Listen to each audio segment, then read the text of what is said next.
Bismillahirrahmanirrahim. Segenap pengurus kajian Mafaza yang dirahmati oleh Allah, ibunda yang tidak bisa kami sebutkan satu persatu, banyak mbak-mbak muda ini, Masya Allah.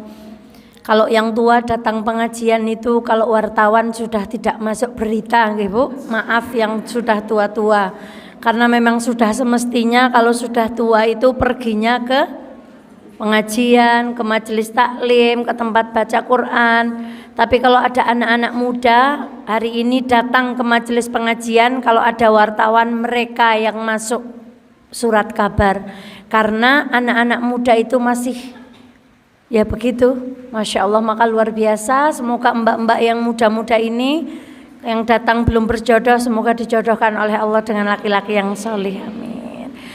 Kita awali bersama Bismillahirrahmanirrahim. Assalamualaikum warahmatullahi wabarakatuh.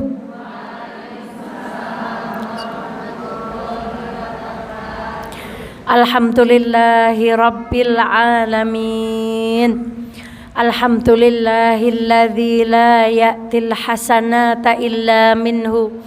Ashhadu an la ilaha illallah wa ashhadu anna Muhammadan abduhu wa rasuluh. Allahumma salli ala Muhammad wa ali Muhammad kama sallaita ala Ibrahim wa ali Ibrahim innaka Hamidum Majid. Sehat semuanya ibu-ibu? Alhamdulillah. Atas izin Allah, atas kasih sayang Allah, atas rahmat Allah, siang hari ini insya Allah kita memohon kepada Allah hujan yang turun ini menambah keberkahan pengajian siang hari ini. Kita diberi kesempatan oleh Allah untuk bersama-sama kembali duduk di majelis ilmu. Semoga satu langkah ibunda tadi dari rumah meninggikan derajat, dan langkah yang lain nanti menggugurkan kesalahan-kesalahan kita. Sholawat dan salam semoga senantiasa terlimpah kepada baginda Muhammad sallallahu alaihi wasallam. Semoga kita yang penuh dosa ini, yang terus saja bermaksiat, semoga Allah memberikan kesempatan kita untuk bertaubat, sehingga kelak kita di akhirat mendapatkan pertolongan Allah melalui syafaat besar lewat baginda Muhammad sallallahu alaihi wasallam. Ibunda sekalian yang dirahmati oleh Allah, saya awali dengan satu ayat, dan ayat ini sebelumnya sudah kita kaji. Ketika Allah berfirman, Allahul ladzi khalaqakum min dha'fin. Satu, Dialah yang menciptakan kamu dari keadaan yang lemah. Thumma ja'ala min ba'di dha'fin quwwah. Kemudian Dia Allah menjadikan kamu sesudah keadaan lemah itu menjadi kuat. Tiga, thumma ja'ala min ba'di quwwatin dha'fan wa syaibah. Kemudian Dia menjadikan kamu sesudah kuat itu lemah kembali lagi beruban.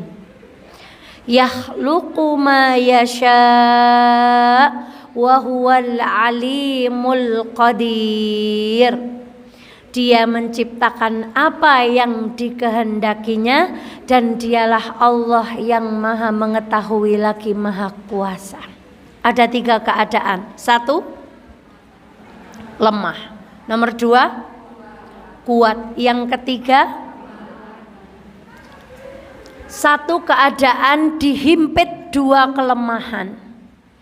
Berarti yang di tengah ini waktunya lama atau sebentar? Bentar.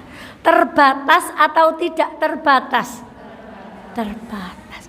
Maka kalau kita kok diberi kesempatan, misalnya ibu umroh kan hanya 9 hari, kita mau gunakan waktu itu untuk bersungguh-sungguh atau berleha-leha? Iya, ini jawaban kita. Sesungguhnya kita telah diciptakan min dha'fin, Kemudian para ulama tafsir mengatakan dari lemah keadaan bayi, Ibu. Saya menyaksikan video zebra melahirkan, kerbau melahirkan, gajah melahirkan, jerapah melahirkan. Begitu jatuh dari induknya gedebuk di darat, kemudian dijilati, mereka berusaha berdiri langsung apa, Bu? Masya Allah. Kalau manusia lahir gak bisa apa-apa. Tapi Allah menciptakan kasih sayang kok, ibunya penyayang. Ada anak kecil mandiinnya pelan-pelan, nyusuinnya saja gimana caranya nggak tersedak, boboknya aja gimana, kalau ada petir langsung dibopong, kalau ada suara begitu, saking lemahnya. Lahir dibantu orang, kembali kepada Allah kita nggak bisa kembali sendiri, kembalinya dimandikan orang juga. Lalu setelah lemah bayi, nggak tahu apa-apa, nggak bisa apa-apa, Allah jadikan kita kuat. Maka inilah usia kuat, Ibu. Sebelum datang lemah kembali. Ya Allah, yang sepuh dulu bangun mungkin mak jenggirat, sekarang kalau bangun harus pakai aba-aba dulu, leres Bu. Ibu hati-hati kalau naik Masjid Mahfazah sudah mulai pegangan, ini udah OTW lemah, Ibu. Kayak yang sebelah sana kayaknya banyak yang belum pegangan, naik saja turun. Kayak yang sebelah sini naik tangga situ sudah mulai ada yang pegangan, Bu. Tuh, Bu, pegangan Bu tadi ya, Bu. Masya Allah. Ini Bu, betapa kita yang tua itu sudah menuju dari kuat itu menuju lemah kembali. Bahkan Allah memberikan tanda khusus di sini dan beruban. Masya Allah. Maka Ibu, waktu inilah yang harus kita gunakan sungguh-sungguh, dan semoga siang hari ini termasuk kita menggunakan waktu ini dalam kebaikan. Selanjutnya, dan kamu mengira mereka itu bangun padahal mereka itu tidur. Lalu kami bolak-balikkan mereka ke kanan dan ke kiri, sedang anjing mereka mengunjurkan kedua lengannya di pintu gua. Kisahnya siapa, Bu? Masya Allah. Ada anjing, Ibu, kalau di Wonosobo ada orang jelek, tutuknya jelek itu kalau ngatain orang kan non sewu nah gitu. Kalau di Amerika sana lu gitu. Bagaimana mungkin ada binatang yang buat ngatain orang yang kasar itu oleh Allah diabadikan di dalam Al-Quran? Kenapa kira-kira anjing ini masuk di dalam Al-Quran dan diabadikan? Kenapa, Bu? Kenapa, Bu?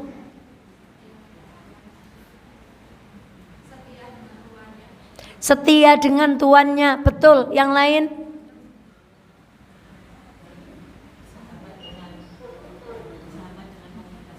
Bersahabat dengan pemuda soleh, nyaris betul. Terus yang lain? Mengapa ada anjing diabadikan di dalam Al-Quran? Salah nggak didenda? Ayo Bu, kenapa? Kenapa anjing ini diabadikan oleh Allah di dalam Al-Quran? Betul, karena setia dengan tuannya yang soleh. Karena anjing itu turut serta dalam dakwah. Allahu Akbar. Betul, Bu?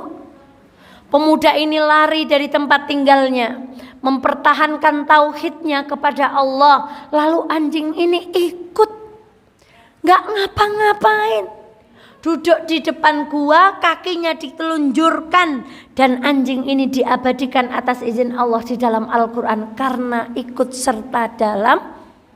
Maka beruntunglah dan bersyukurlah. Kalau hari ini kok Ibu dikanggoaken kalih Gusti Allah, di antara sekian banyak manusia mungkin detik ini ada yang sedang bermaksiat, ada yang sedang minum, ada yang sedang zina, ada yang sedang menggunjing, ada yang sedang nonton sinetron. Kenapa Allah kok membuat kaki kita melangkah ke sini, turut serta dalam dakwah? Karena kalau kita ikhlas, insya Allah Allah menginginkan kebaikan pada diri kita.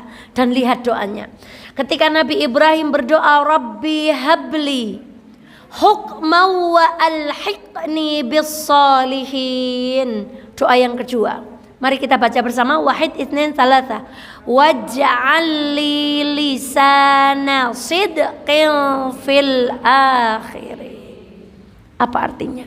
Dan ya Allah, jadikanlah aku buah tutur yang baik bagi orang-orang yang datang kemudian. Kami kemarin acara di PKU, Ibu. Kemudian di tengah-tengah acara PKU itu ada acara mengenang almarhum, semoga Allah merahmati beliau, Bapak Abud Ba'asyir, Ibu. Kemudian karyawan PKU itu ditanya, beberapa itu ditanya, apa pendapatmu tentang Pak Abud Ba'asyir? Lalu mereka bercerita dengan indahnya. Beliau orang yang sangat detail. Kemudian bahkan ada seorang dokter itu mengatakan, kalau kami pulang ke Jogja itu kami itu dikontrol. Sudah sampai mana? Sudah sampai Jogja, sudah selamat.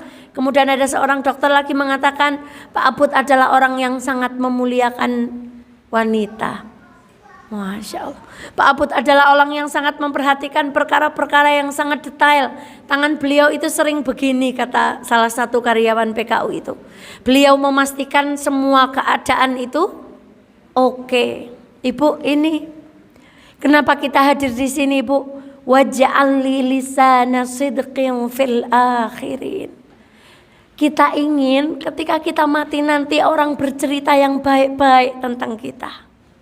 Oh, saya cok bareng Bu itu di Mafazah. Lenggahnya di belakang, lenggahnya di depan, lenggahnya di pojok kanan, di pojok kiri. Ibu itu mesti begini, ibu itu mesti begini. Kalau kita berbuat baik, insya Allah cerita kematian kita itu akan menjadi baik. Tapi kalau kita berbuat keburukan, Masya Allah, jejak-jejak digital ibu, statusnya, foto-foto yang diunggah, status-status yang diunggah, yang itu enggak ikhlas, mungkin buat nyindir orang lain, buat ngatahin orang lain, enggak bisa dihapus dan itu akan dijadikan cerita orang lain. Maka Ibu, alhamdulillah, sekali lagi semoga Allah ridha dan kelak orang akan bercerita tentang kebaikan kita. Masya Allah. Ada gambar apa, Bu? Masya Allah. Gambar ikan. Ikan apa ini, Bu? Masya Allah. Izinkan saya mengawali kajian kita dengan satu kisah. Kisah ini sangat masyhur. Ibu sudah mendengarkan berkali-kali kisah ini. Ketika ada seorang pelayan, bukan raja, pelayannya raja. Raja punya bawahan kan berarti pelayan. Seorang pelayan berjalan-jalan ke sebuah tepian pantai. Ada yang mengatakan ke sebuah tepian sungai. Tiba-tiba beliau bertemu dengan seorang pemancing yang sedang mancing ikan. Merasa beliau adalah pelayannya raja, pejabat, orang yang berkuasa, punya kekuasaan. Maka beliau merampas hasil pancingan orang ini dengan paksa. Singkat cerita pulang, ikan yang beliau pancing nampak sudah mati, Bu. Tapi ketika pulang, Masya Allah, apa yang diinginkan Allah itu terjadi. Ikan yang beliau rampas dari pemancing itu menggigit jari-jarinya. Masya Allah. Padahal tadi nampaknya sudah apa, Bu? Mati. Digigit. Dan dalam kisah itu disebutkan tidak bisa lepas. Gak bisa dilepasin. Dikibaskan dia apa gak bisa. Apa akhirnya? Dipotong kepala ikan ini. Masya Allah. Baru dipotong begitu, Bu, baru lepas. Kalau kita sudah dicokot seperti itu mungkin kan rasitalah unjar nakal begitu. Tapi beliau apa? Tetap memaksa meminta keluarganya memasak ikan ini. Lalu beliau memakan ikan ini. Allahu Akbar. Ketika makan, Masya Allah, selesai makan, beliau itu mengalami sakit. Lalu beliau pergi ke tabib dan mengatakan tangan yang tadi digigit itu terus sakit, badannya pun terus sakit. Kata tabib, ikan yang menggigit kamu itu mempunyai virus. Dan itu sudah masuk ke dalam jari-jari yang digigit olehnya. Terus tangannya membusuk. Lalu dipotong tangannya. Terus orang ini tidak kepikiran. Kalau saya tadi sudah merampas haknya orang lain. Orang ini tidak kepikiran. Kalau kemudian beliau pergi ke tempat orang tersebut yang tadi dirampas, lalu meminta maaf. Enggak, Bu. Beliau berpikir fokus gimana caranya menyembuhkan tangannya. Penyakit itu terus menjalar sampai lengannya itu dipotong. Lalu sang tabib heran, sebenarnya ada apa ini? Apa yang engkau pikirkan? Lalu laki-laki ini teringat bahwa saya itu sebenarnya merampas ikan seorang nelayan dengan paksa. Kemudian ada seorang solih mengatakan, cari dia dan minta maaf. Lalu dia pergi mencari pemancing ini, nelayan ini dalam keadaan lengannya itu sudah terpotong. Lalu dia berkata kepada nelayan ini, maafkan aku, maafkan aku, maafkan aku. Nelayan ini bingung, ada apa? Saya adalah orang yang kemarin datang kepadamu lalu meminta ikanmu dengan paksa. Lihatlah lenganku telah habis digerokoti oleh penyakit gara-gara gigitan ikan itu. Apakah engkau sudi memaafkan? Kemudian si pemancing ini dengan ringan mengatakan, iya, aku memaafkan kesalahanmu. Tapi orang ini bertanya lagi, apakah kemarin ketika aku mencuri barangmu engkau berpikir sesuatu yang jelek tentangku? Kata pemancing ini, iya. Apa yang engkau ucapkan, ya Allah? Ada seorang laki-laki yang telah mengambil paksa barang milikku, ya Allah. Hukum dia dengan caramu. Allahu Akbar. Hukum dia dengan apa, Bu? Maka itu cara Allah menghukumnya. Maka ibunda sekalian yang dirahmati Allah, apa pelajarannya? 1, pantang mengambil hak orang lain. Sedikit, banyak, besar, kecil. Na'udzubillah. Yang kedua, apa pelajaran yang bisa kita ambil? Dan begitu orang ini memaafkan, rasa sakit di sekujur tubuhnya itu hilang. Maka ada pelajaran yang besar, Masya Allah, ketika kami mendengarkan cerita ini, Bu. Betapa berharganya satu akhlak, satu perbuatan yang namanya memaafkan. Ada orang sakit, badannya sakit, tangannya infeksi, dimaafkan, sembuh. Sekarang Mbak, Ibu bayangkan, kalau Ibu marah kepada suami Ibu, apa yang Allah lakukan kepada suami Ibu? Apa yang akan terjadi pada usahanya? Apa yang akan terjadi pada jasadnya? Apa yang akan terjadi kepada perasaannya?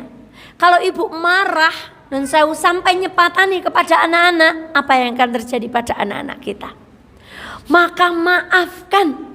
Dan orang yang paling berhak mendapatkan maaf kita sebelum orang lain adalah pasangan dan keluarga dekat kita. Maka Ibu, yuk maafkan orang lain. Ambil HP-nya, kirim pesan kepada orang yang paling membuat Ibu itu berdedek. Karena dengan maafnya Ibu, orang itu semoga dimudahkan segala urusannya oleh Allah.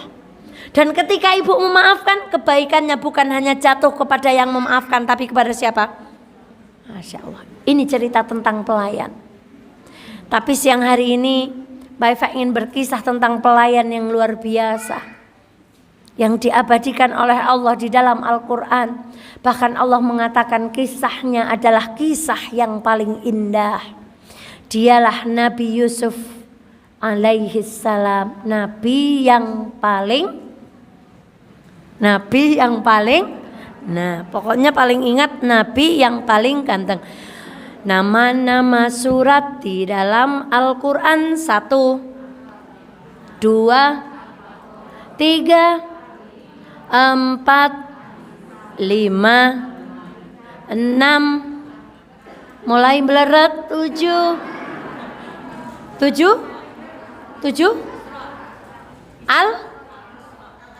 Al-A'raf 8, Al-Anfal 9, At-Taubah 10, Yunus 11, Hud 12. Ya, surat Yusuf surat keberapa Ibu?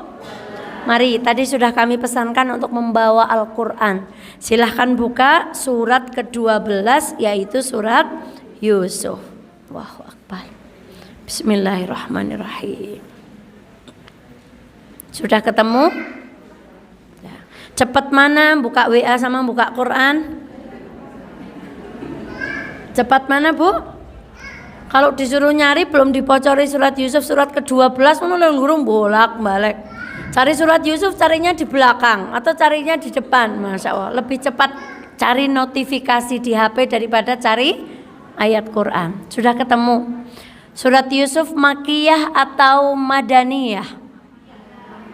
Makiyah. Apa bedanya Makiyah dengan Madaniyah?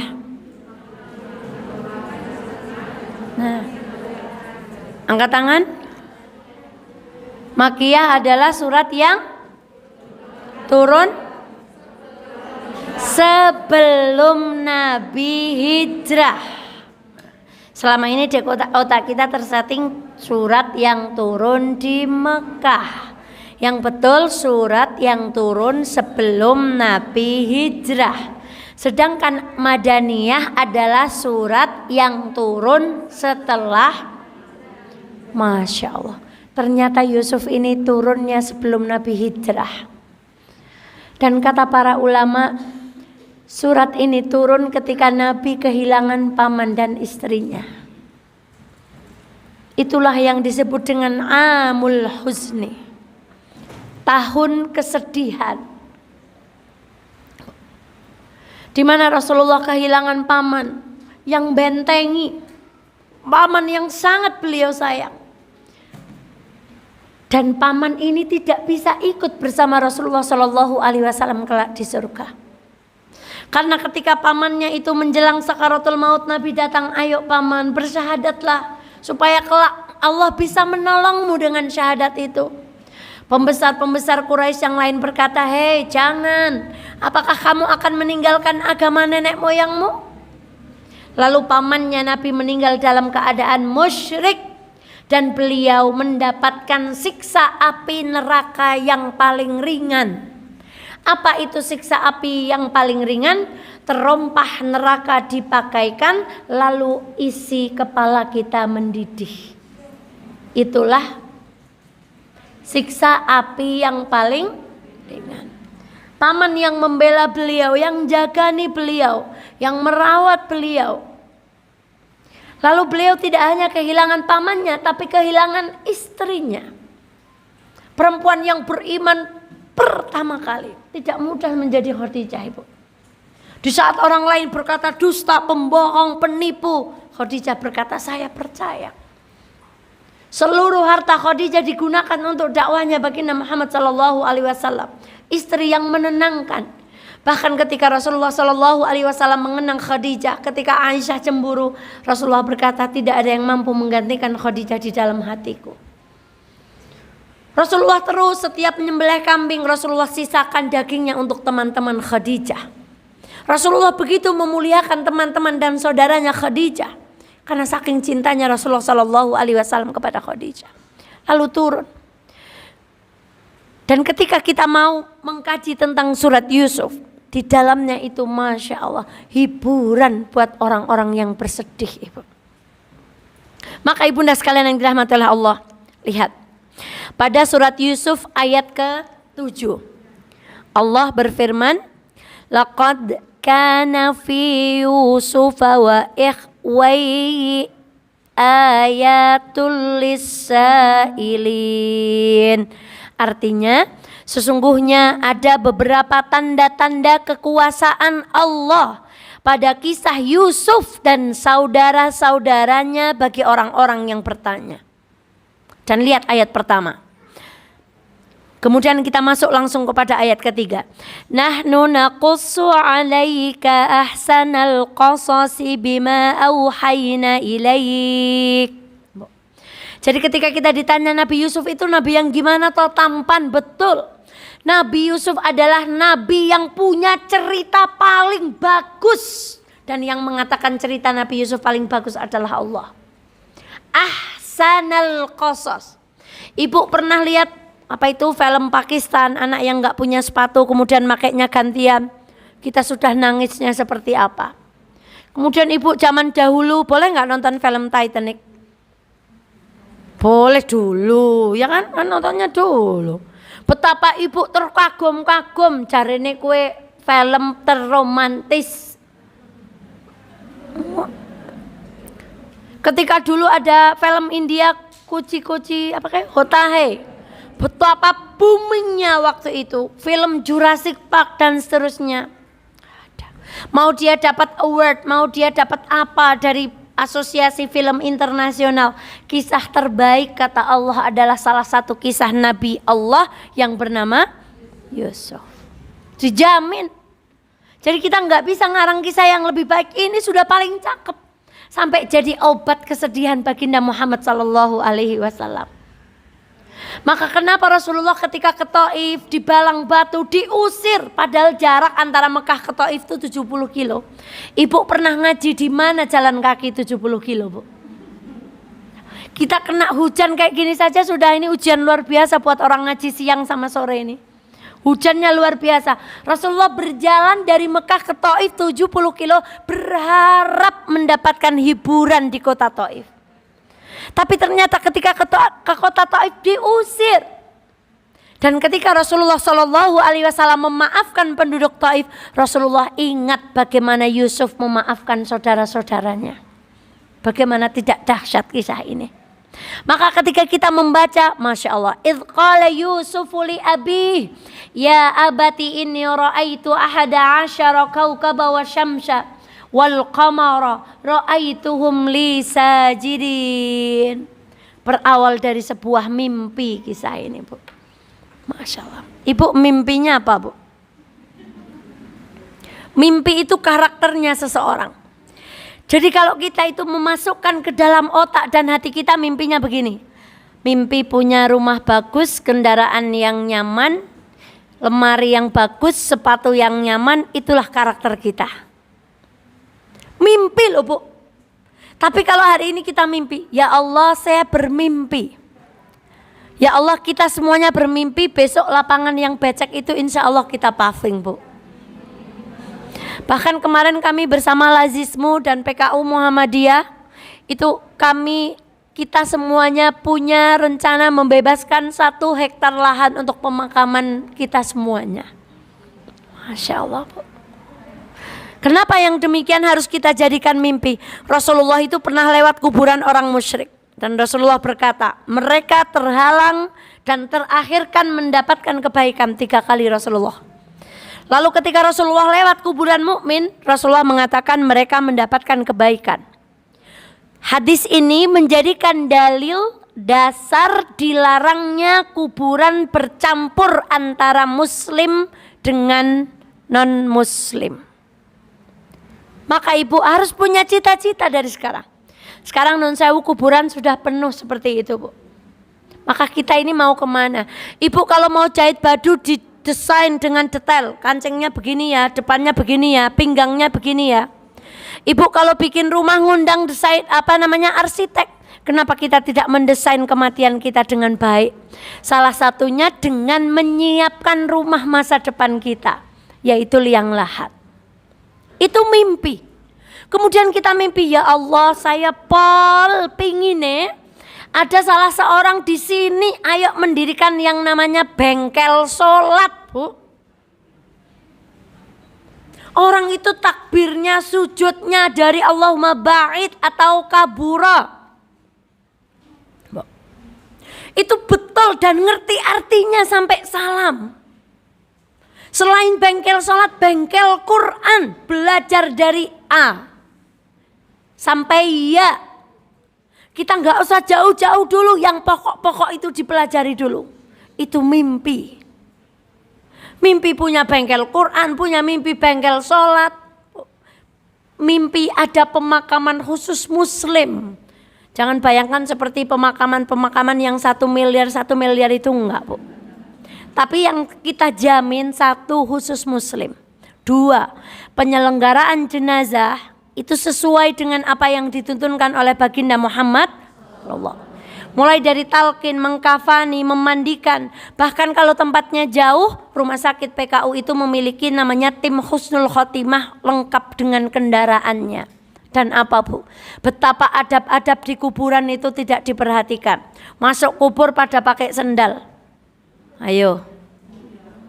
Gak boleh. Rasulullah gak mau. Kemudian yang lebih parah lagi, duduk di atas kijing-kijingnya orang itu. Sambil nungguin jenazah dikuburkan, dotungkrok. Padahal kata Rasulullah lebih baik pakaianmu, rambutmu, wajahmu terbakar di atas bara api daripada engkau menduduki liang itu. Kemudian berdoanya itu madep kuburan. Padahal berdoa itu madep mana? Adab-adab itu yang akan kita pastikan di pemakaman ini. Itu mimpi, Bu. Mosok kita hidup nggak punya mimpi yang itu efeknya buat orang lain, yang itu efeknya untuk umat.